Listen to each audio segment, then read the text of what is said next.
So everyone, কি অবস্থা? সৈয়দপুর থেকে নীলফামারী থেকে ডিমিল্লা, যাকে বলে গোমনাথি ফরেস্ট, এসে দেখি কিছুই নেই। যা ভিডিওতে দেখছি আর যা শুনছি, কিন্তু বাস্তবে কোনো মিল পাইলাম না। হয়তোবা পানি থাকলে জায়গাটা সুন্দর লাগে, কিন্তু বাস্তবে এসে এই যে প্রায় আমার বাসা থেকে 72 কিলো এতটা জার্নি করে আসলাম বাইকে করে, এসে কিন্তু কোনো ফিলিংস পাইলাম না। ভাই ব্রাদার মিলে আসলাম, জায়গাটা একটু পুরাটা দেখাও। ঠিক আছে, আমরা আসলাম ফরেস্টে, ডিমলা ফরেস্টে। এখানে নাকি হচ্ছে গোমনাথি ফরেস্টে আসছি। ঠিক আছে, এখানে হচ্ছে পানি টানি নাই, মানে একবারে ফাঁকা মাঠ। ঠিক আছে, ফাঁকা মাঠে আমরা এখানে সবাই আছি। তো আমরা ভাবছিলাম যে পানি পাবো এখানে, কিন্তু পানি তো পাইলাম না, শুধু ফাঁকা মাঠ।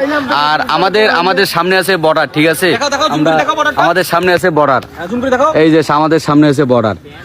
আমরা কিন্তু বর্ডারের পাশেই আছি। ঠিক আছে, তো হচ্ছে আমরা আসলাম কয়েকটা ভিডিও শুট দেবো, তো হচ্ছে ফটোশুট দেবো করে আমরা লেটস গো।